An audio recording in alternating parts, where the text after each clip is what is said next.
का प्रस्तुत कर रहे हैं नरसिंह लीला के ऊपर।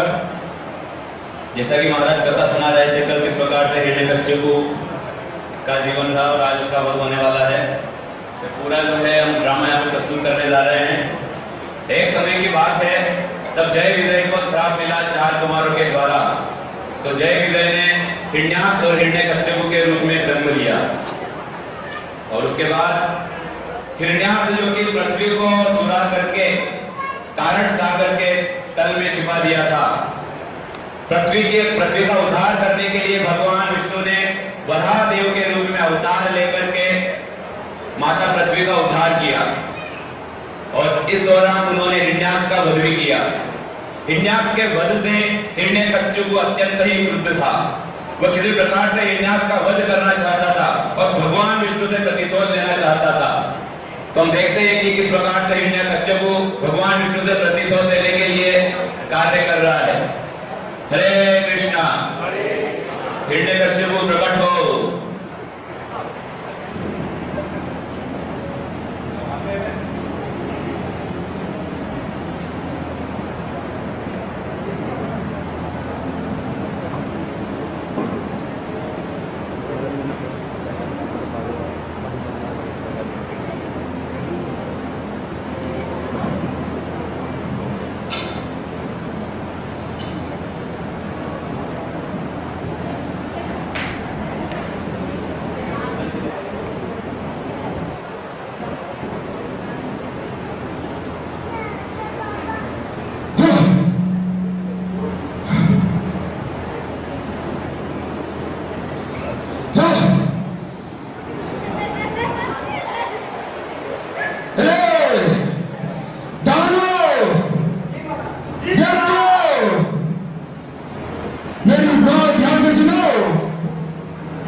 समस्त देवताओं ने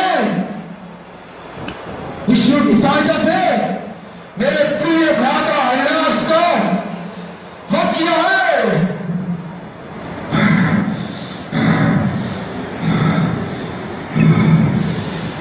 इस वजह से इस विष्णु के गर्दन को मैं उखाड़ फेंकूंगा और उसके शरीर के रक्त से मेरे भाई की आत्मा को तृप्त करूंगा। सुना तुमने?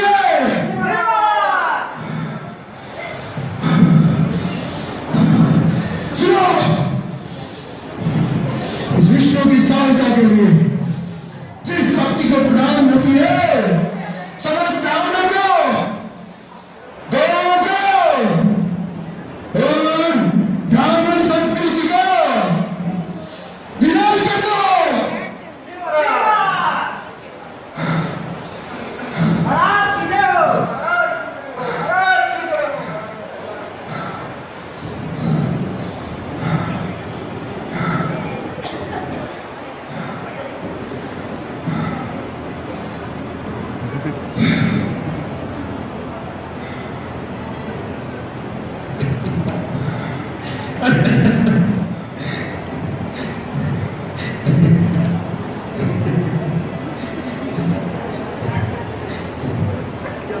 पुत्र हिरण्याक्ष की हत्या हुई है,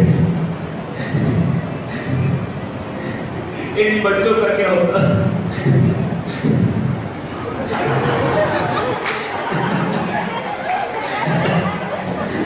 तुम चिंता मत करो पुत्रों।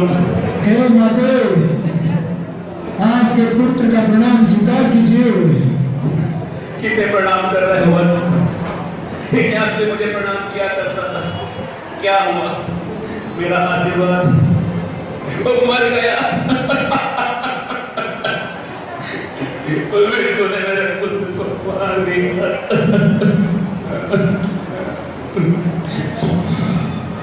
हे माते,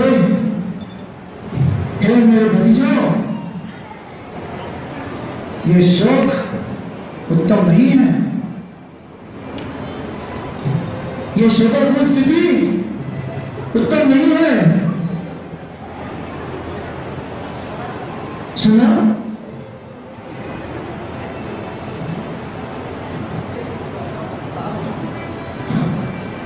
हे मदर, वैसे भी आत्मा का जो ना जन्म है ना मृत्यु, और एक शरीर से दूसरे शरीर में शरीरधारी इसको स्थानांतरण होता रहता है और देहधारी इसको धारण करता है। हो सकता है कि तुम जो भी कर रहे हो वो सत्य हो, लेकिन एक माँ के गले को ठंडक कैसे मिलेगी? अपना पुत्र खोया है। हे मदर, ये ज्ञान बुद्धिमान जन अपने कुटुंबी संबंधी के इस तरह से सदा नहीं होते। वो जो हमारा जीव दुश्मन है विष्णु का, क्या बोलूं, वीर की प्राप्त हुआ है हमारा भ्राता शोभाकुल से माते बाहर आइए। प्रयास करूंगी पुत्र, आयुष्मान दो, प्रणाम। आयुष्मान दो।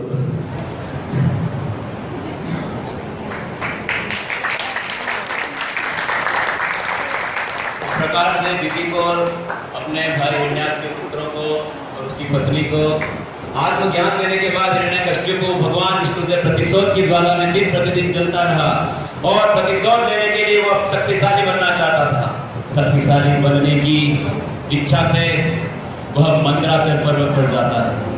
वहां जाकर वह घोर तपस्या में लग जाता है। उसका एकमात्र उद्देश्य भगवान विष्णु का सर्वनाश करना है। इस उद्देश्य से वह जाता है। देखते हैं कि आगे क्या होता है।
हे ब्रह्मांड के स्वामी ब्रह्मदेव,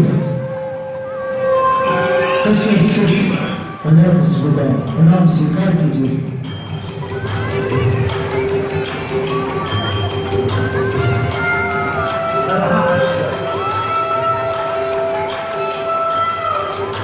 हे ब्रह्मदेव, आप सच में मुझसे प्रसन्न हैं?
तपस्या है। मेरा कोई वर्तमान में भूतकाल में कोई भविष्य काल में करेगा और आपके मांगे हुए वरदान अत्यंत दुर्बल है। और आखिर में मैं आपके मांगे हुए वरदान को प्रस्तुत करता हूँ। तथास्तु। धन्यवाद गुरुदेव।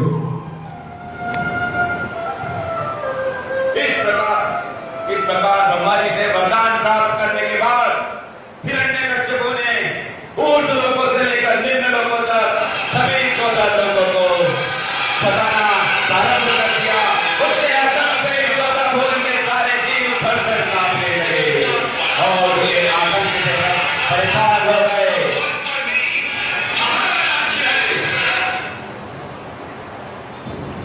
उसी समय उसके आतंक से परेशान देवतागण भगवान विष्णु के पास जाते हैं।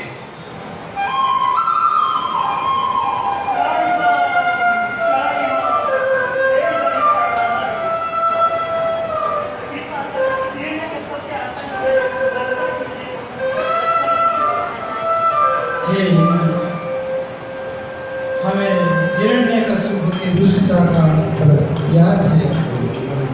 समय आने पर हिरण्यकश्यप की दुष्टता के लिए से अवश्य दंड दिया जाएगा।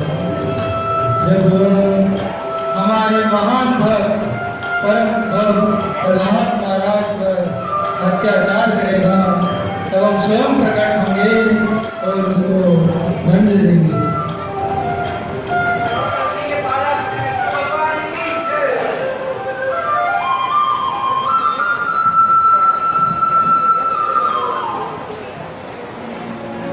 इस प्रकार से भगवान विष्णु से आश्वासन प्राप्त करने के बाद देवतागण बेसब्री से भक्त प्रहलाद के जन्म का इंतजार करने लगे।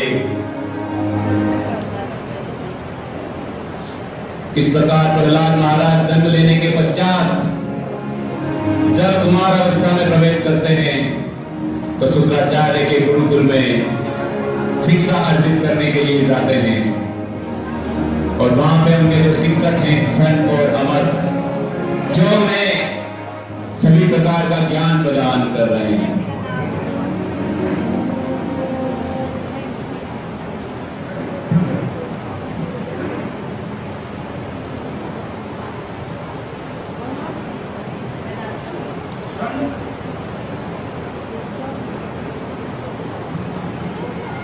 षंड, तो आज हमारा अध्याय जो रहेगा वो राजनीति में कूटनीति किस तरीके से इस्तेमाल करनी है उसके ऊपर रहेगा। तो बालकों बड़े ध्यान से सुनना, ये जो अध्याय है यदि इसको तुम समझ गए तो दुनिया के कोई भी राजा तुम्हें परास्त नहीं कर पाएगा। तो बालकों कूटनीति बोलती है कि हमारा जो शत्रु है जिसको विष्णु बोला जाता है और उसके जो सेवक हैं उनको हमें किसी भी तरीके से परास्त करना है, चाहे साम दान दंड या वो भेद क्यों नहीं हो। हमें अपने शत्रु को पराजित करने का पूरा अधिकार है। समझ में आया? बहुत अच्छे। इसी तरीके से तुम समझते रहोगे तो एक दिन अच्छे राक्षस बनोगे। ठीक है।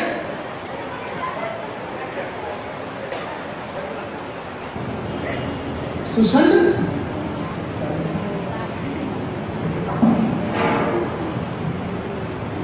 अरे अमर, ये हमने जो शिक्षाएं इसको दी है तो उसमें प्रहलाद दक्ष हो चुका है।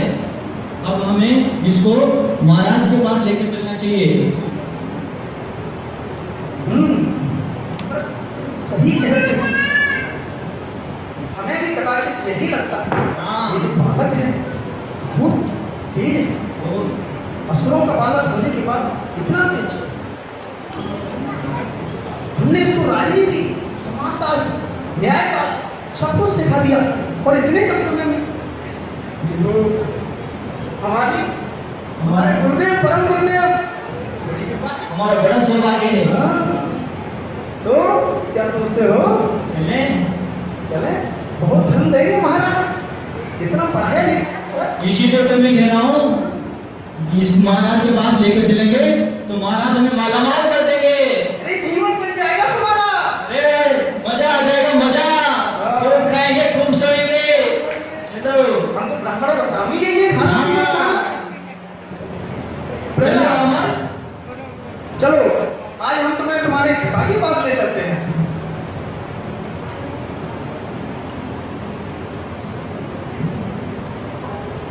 इस प्रकार संत और अमर उसके पुत्र हिरण्यकश्यप के दरबार में लेकर के जाते हैं, यह सोचकर कि हिरण्यकश्यप को प्रसन्न करके वो बहुत धन अर्जित कर लेंगे।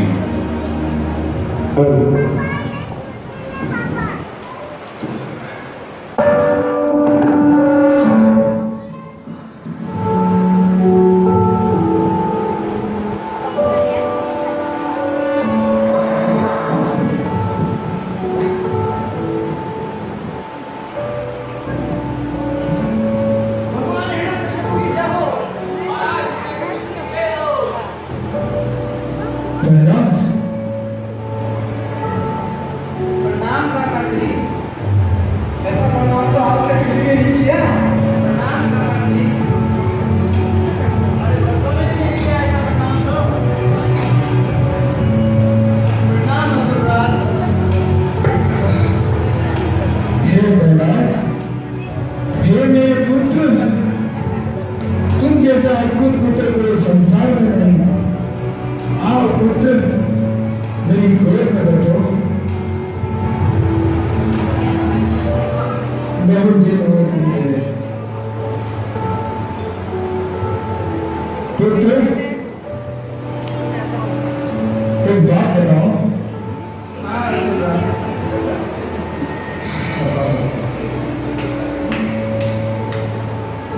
गुरुकुल में सबसे उत्तम शिक्षा क्या दिया तुमने? हे विकास, भौतिकता से ग्रस्त मनुष्य को इस संपूर्ण संसार को त्याग कर वृंदावन में जाकर श्री हरि भजन करना चाहिए।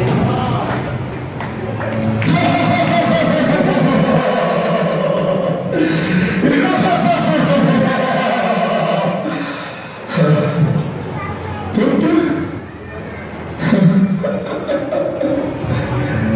ऐसी बेकार शिक्षा।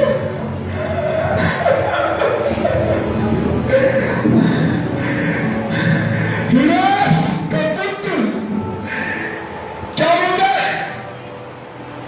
हे सुप्रकार के पुत्रों, जी महाराज।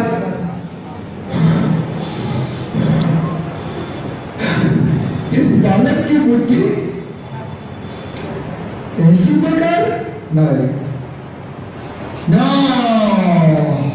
नहीं महाराज, हमें ऐसे मंजूरी है महाराज। महाराज इसमें मंजूर है महाराज, हमारी इसमें कोई गलती नहीं है महाराज। हमने तो इसको ऐसी शिक्षा दी थी कि असुर कैसे बना जाए, परंतु ये तो पहले से ही आपके शत्रु के प्रति महाराज संत सही कह रहा है। प्रहलाद बचपन से ही ऐसी बातें करता है महाराज। कुछ वैष्णव इस प्रहलाद के कुकुर मार रहे हैं। ये विष्णु के दूत इस बालक की बुद्धि फेरते हैं। अन्यथा ऐसे मेरे कुल में ऐसा नहीं हो सकता। सुनो, जी महाराज। इस पर सुधारना तुम दोनों की जिम्मेदारी है। जी महाराज। अन्यथा समझ गए ना? जी महाराज। जी महाराज, क्षमा करिए महाराज, क्षमा करिए, क्षमा करिए। ले लो। महाराज हिरण्यकश्यप की जय हो। महाराज हिरण्यकश्यप की जय हो। इस प्रकार से संत और अमर प्रहलाद को फिर से गुरुकुल में लेकर के जाते हैं ताकि उसे अच्छा असुर बना सके।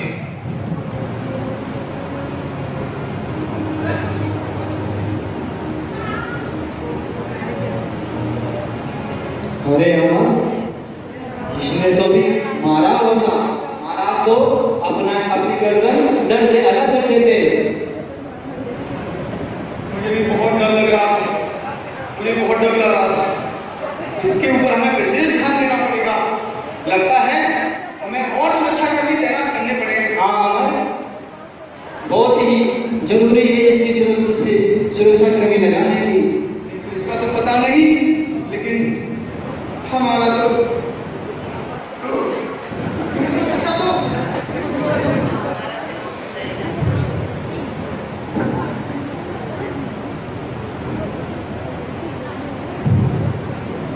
सुनो बेला,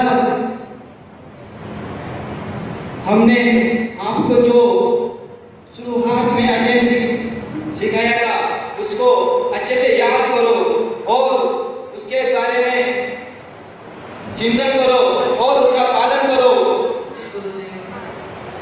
ठीक है, अभी आपका अवकाश है, आप उसका अध्ययन करो।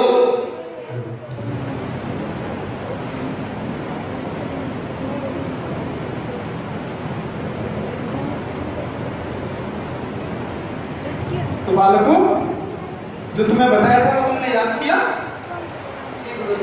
तो आज तुम्हें एक नया अध्याय पढ़ाएंगे और उसको बड़े ध्यान से पढ़ना है। हमारा आज का अध्याय रहेगा कि जब कहीं हम बाहर युद्ध के लिए जाते हैं, शत्रु पर आक्रमण करते हैं, तो हमें मांस मदिरा का सेवन करना होता है। और वैसे भी हम तो खाते ही हैं, असुर हैं, खाएंगे ही, है ना? तो कभी जीवन में ऐसी परिस्थिति आएगी कि हमें पशु उपलब्ध नहीं होंगे, तो हम इन मूर्ख मनुष्यों को भी खा सकते हैं। सुना बेटा हमारा? जी गुरुदेव। तो अभी इसको याद करो और इसके बाद हम कल तुम्हारे पिता के पास फिर जाएंगे। जी गुरुदेव।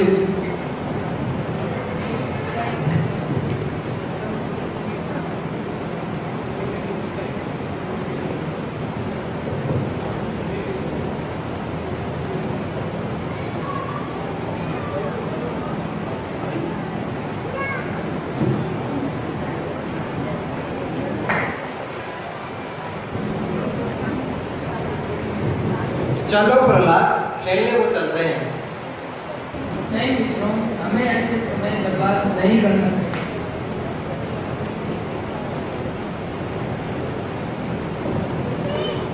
देखो मित्रों, जब हम खेलते हैं तो हम खेलने में समय बर्बाद करते हैं, और जब युवावस्था आती है तो हम परिवार पालन और धन कमाने में लगा देते हैं, और बुढ़ापे में एक खटिया पकड़ लेते हैं और वहाँ पे सूखी रोटी खाते रहते हैं। इसलिए हमें हरि भजन करना चाहिए। हरि भजन? हरि भजन क्या होता है? हरि भजन श्री कृष्ण का नाम लेना होता है। बोलो हरे कृष्णा कृष्णा कृष्णा हरे हरे, हरे राम राम राम हरे हरे। हरे कृष्णा कृष्णा कृष्णा हरे हरे, हरे राम राम राम हरे हरे। हरे कृष्णा कृष्णा कृष्णा हरे हरे, हरे राम राम राम। हरे कृष्णा क्या कर रहे हैं? अरे इस बालक ने तो पूरा गुरुकुल खराब कर दिया। इसको तुरंत ही इस गुरुकुल से निकलना पड़ेगा, नहीं तो पूरा गुरुकुल खत्म हो जाएगा। चलो इसको भी इसके पिता के पास ले चलते हैं। चलो।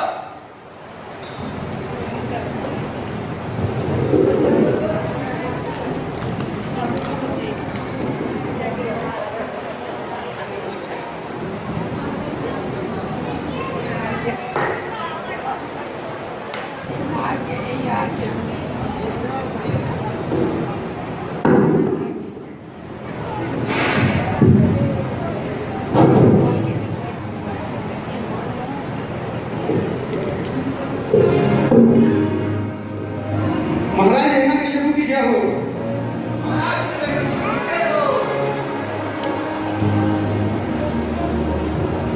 प्रणाम काका श्री, प्रणाम काका श्री। क्या संस्कार है प्रहलाद के। आपको मेरा प्रणाम असुरराज।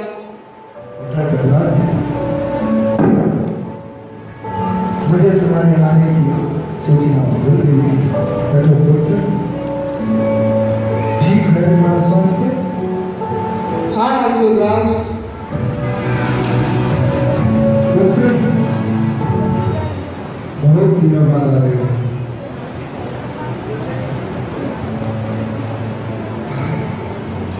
मैंने सुना है तुम गुरुकुल में सबसे अधिक अंकों से उत्तीर्ण हुए हो।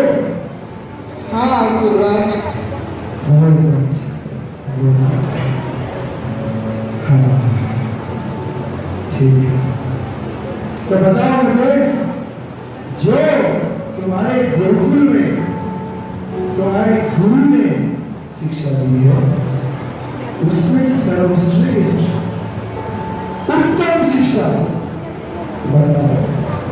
श्रवणं कीर्तनं विष्णु स्मरणं पादसेवनम् अर्चनं वन्दनं दास्यं साख्यम् आत्मनिवेदनम्। हे असुरराज, मनुष्य के एकमात्र उद्देश्य यही है कि वो भगवान विष्णु का हरि भजन करे।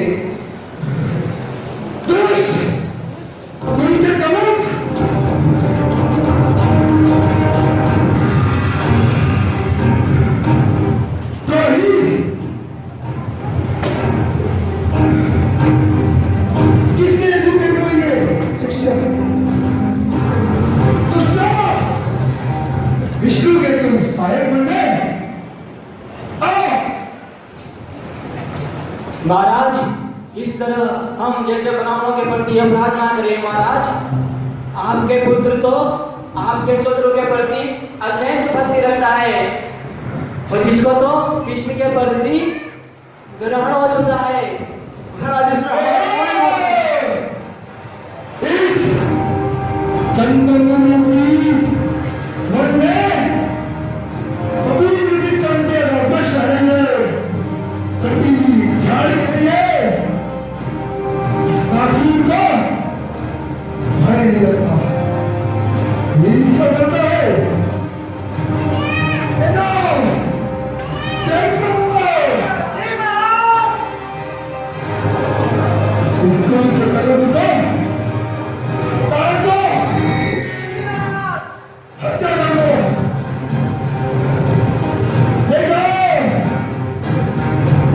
इस प्रकार से हिरण्यकश्यप के सैनिक प्रहलाद महाराज को मारने के लिए पहाड़ की चोटी से फेंक देते हैं, समुद्र में गिरा देते हैं और तो और वो सांप और बिच्छुओं के अंधे कुएं में भी प्रहलाद महाराज को डाल देते हैं, किंतु फिर भी प्रहलाद का बाल विवाह नहीं हो पाता।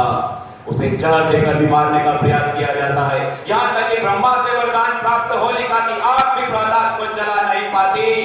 इससे हिरण्यकश्यप भी अत्यंत चिंतित और दुखी है।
हर कण कण में वही से शक्ति मिलती है। मुझे इस संसार के पिता श्री विष्णु से यह शक्ति मिली है। विष्णु विष्णु विष्णु विष्णु विष्णु चली मामी तो इसका नाम देता है। मेरा विष्णु मेरे अंदर है, आपके अंदर है, इस महल में है, इस महल में है, इन दीवारों में है, और तो और उस खंबे में भी है। चली दुष्ट चिल्ला कपटी खंबे में भी है। हाँ, इस खंबे में भी है मेरा विष्णु। खंबे में है। हाँ, आज इस विष्णु के में इससे इसकी धन इसमें हाँ सुभाष, इस खंबे में भी है। क्या इस खंबे में मेरे को इस खंबे में इसका विष्णु है। हाँ सुभाष। चलिया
Come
हिरण्यकश्यप बने हमारे यशोदा कृष्ण प्रभु और उनके दो सैनिक हैं कृष्ण शास्त्र दास और भगवान इंद्र का किरदार निभाया है बनवारी प्रभु ने और ब्रह्मा जी जल्दी आइए बद्री गोविंद दास प्रभु ब्रह्मा जी बने हैं और विष्णु भगवान अभी सभा में जाकर बैठ